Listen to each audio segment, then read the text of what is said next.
completed the repairs on your 1974 Daiichi Pachinko machine, and this quick start guide will show you how to set it up and play.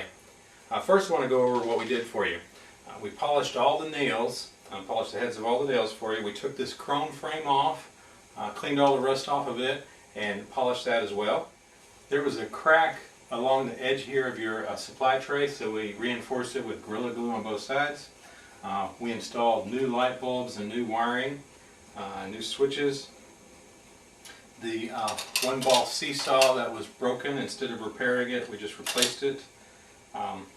We had a replacement cover here for you. This cover was missing. There's also a metal plate in there that was missing that we replaced. You were missing this chute here, so we replaced that. And you were also missing this blue part down here. We replaced that. And then of course we tested and adjusted everything. Actually the back had been unscrewed, and so we put all that back together as well. So after we ship this to you, there's these white pieces with pachinko balls in them. They need to be hanging down, so you might have to move them to get them to hang like that. What they do is, as balls come down this track, they help to level it so it's one high, and that way they can feed through the mechanism here. The other thing, the most important thing, is you want to, this lever here, it's attached to this wire. It's real easy for someone to grab it and lift it up, and when they do, it's in the unlock position, and if we were to add balls to the supply tray, they would all roll out of your machine. So what you have to do, right here, I'm pinching a orange plastic tab, and I'm going to need to grab that tab and slide it over to the left so that this arm here engages with that tab. You can kind of see a notch there at the end. That notch is going to fit over that plastic. So I'll slide it over, that dropped down, and now it's locking in place. And I forgot to mention, this long wire here, this reset wire, was also missing, so we had to replace that. The most common problem with pachinko machines is playing them when the jackpot seesaw is in the wrong position. That is the clear rectangular piece that has two pachinko balls in it. When it's in this position, that's the incorrect position, the down position. If you play and get a jackpot, it won't pay out. It'll start to back up in your machine. So every time you get a jackpot, it'll back up, and start to back up in the tulips, and you'll have this massive jam that's really hard to get out. So you always want to make sure that that seesaw is in the correct position. Two ways you can do it, since you can just reach in here and kind of lift it up, pivot it up and down, or the way it's designed is actually just grab this plunger right here and push up on the plunger, and that'll reset your seesaw. So those two balls are in there, they're supposed to stay in there. So now we're going to attach the battery. I'm just going to swing this over, and you can actually snap it on. I'm just touching it, but as you can see, a light came on over here, and that light came on because there's no balls in this tray, so this switch wasn't activated. As you add balls, the weight of the balls will activate that switch, turning off the light for you. So if the light comes on, time to refill the machine. The battery also controls a switch down here. Whenever that switch gets activated, the other light will flash, and that's when you get a jackpot. You can play the machine without the battery, and if you do, and you run out of your balls in your supply tray, these wires and levers here go all the way down to the bottom of the machine, and they're attached to some levers that go through to the front, and what they do, pivoting up and down, is if there's not enough balls in there, then they'll shut off you from being able to play after a while. You can play a little bit, but then you won't be able to play anymore until you add balls here. So if your play tray up front is full of balls and nothing's happening, it could be because this lever is blocking the path of the balls, and you have to refill your supply tray. So here's the light that you're low on balls.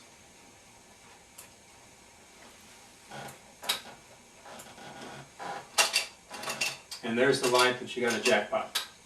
Some balls to your play tray right here. Add some balls to your supply tray, and when we do, they'll go down this track, around the turn, and they'll enter into this. Underneath this housing is your jackpot assembly, and that's where they stay until you get a jackpot.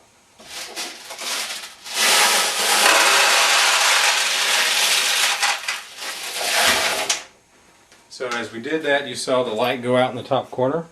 Now what you want to do is put a bucket down below to catch the balls. You have your bucket, so we cleaned it up for you. And the balls will either come out of this chute here or this chute over here. So just center that between those two. Now we're ready to play Pachinko. We'll take our finger, put it here underneath this chrome post. It's a finger rest bar, so it's where we put our index finger, then we take our thumb and we put the tip of it on the flipper. It's a chrome flipper here. We pull it all the way down and we slide our thumb off. And when we slide our thumb off, the flipper will go back up, it'll launch a ball around this track, it'll come over here, it'll hit a rebound bumper, it'll bounce out onto the playfield, it'll ping past the nails, these round circles are spinners that redirect the ball, and it'll fall down, and you want to try and get it to go into any of these tulips or any of these pockets or the center main attraction. And if you get a ball to go in there, you win. You'll get a pad of balls. That jackpot assembly will drop the balls down, they'll hit a bell, and they'll come here. Same number of balls no matter where you go. And you'll also see the light flash in the corner. The first time you shoot, nothing will happen because it's loading a ball into the shooter lane. We'll do that again.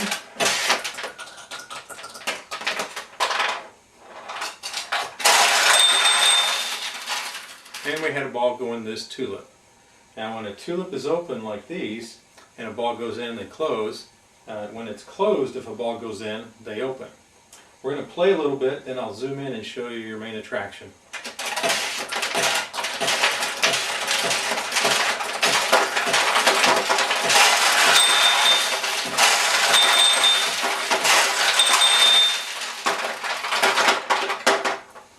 Okay, we got several jackpots, and whenever a ball doesn't go into those pockets, it'll go through that hole there, drop out into your bucket in the back of the machine. Okay, if you get a ball to go through this top pocket, it'll go through this spinner. The spinner will come down, and then the ball will likely drop down here in the center. And if it does, it'll land on this piece, which pivots, either pivots left or right. And depending on which way it is, the ball will go left or right inside the mechanism here. You could also have a ball, instead of going through the top, it could enter the side here and go on the spinner this way. It could also enter the side here and go down this way. So I can't drop it in the top right now because with the glass open it'll just fall out, so I'm just going to start right here.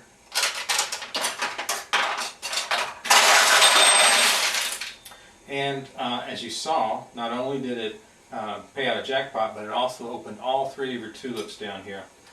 You don't want to close this like this, because you could break them, but I'm going to drop another one in the center.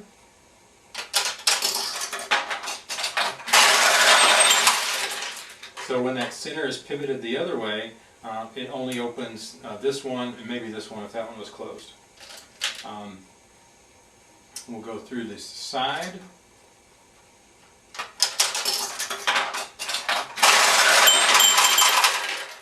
And we'll go through the side over here. We've got a lot of jackpots and the light actually came on, so we need to refill the supply tray. We've got a lot of balls here and some in your receiving tray down here. If this tray ever overflows, balls will flow here through the back of the machine. Now to get the balls out of here so you can fill your tray up and back, you're just going to slide this lever over to the left, and when you do, the balls will flow from here into here. Then you can scoop them out into a bucket and refill it. If they don't flow, it could be because the weight of the balls is causing them to jam, and you may have to use your finger and kind of loosen the balls here to get them to start flowing, and you may also have to pull down on the flipper.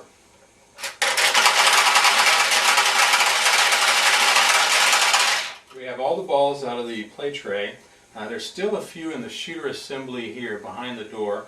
You can get those out by shooting them out. I've got the play field door open, so you want to be careful. Usually what I do, if you pull down just a little bit and don't shoot very far, the ball will come up part way up the ramp, and then it'll drop back down and roll down here. You can see it kind of come right up there.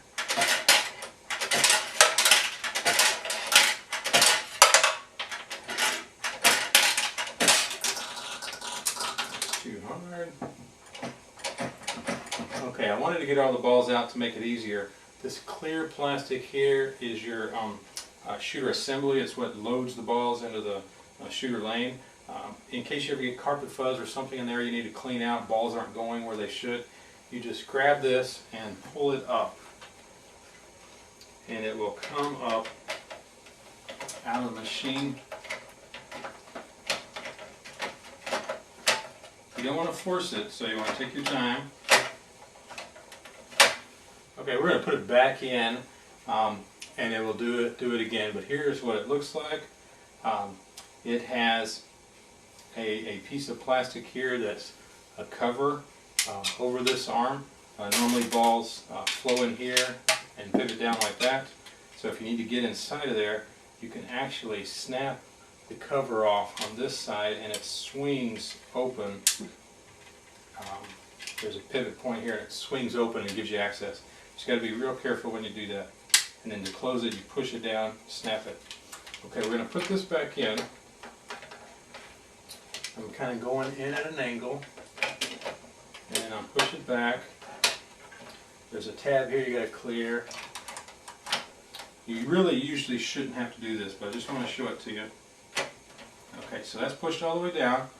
Pull it back up. We may do some rocking. Yeah, so what I did is I pull up, I'm lifting more on this side to get it past the point. So that was right there. It's kind of catching, and so I'm lifting up and getting that out. I'm going to show you how to close the playfield door. So as you push it closed, there's a couple latches right here. So usually what I like to do is I like to squeeze, and I'll squeeze the door shut until it pops closed.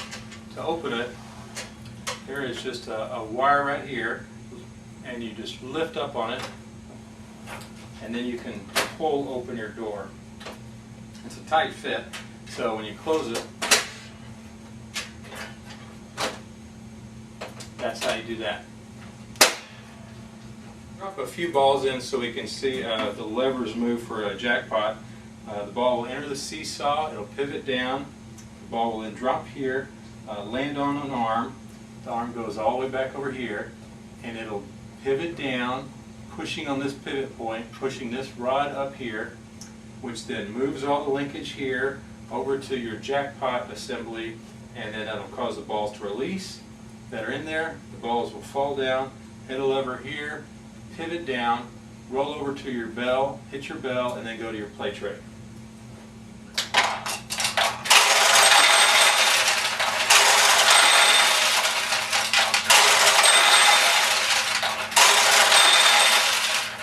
So that's normal operation for your machine. If you ever get a jackpot and it doesn't pay out, the best thing is to stop right then and troubleshoot. Now we're going to empty the balls, because you never want to store your machine with balls in it or lay down with balls in it, because then the balls go in places they shouldn't, causing jams. So to empty it, you have this wire here we talked about earlier attached to this lever. You could lift up on the wire, or you could lift up on this lever. It'd probably be easier to lift up on the wire. I'll do that.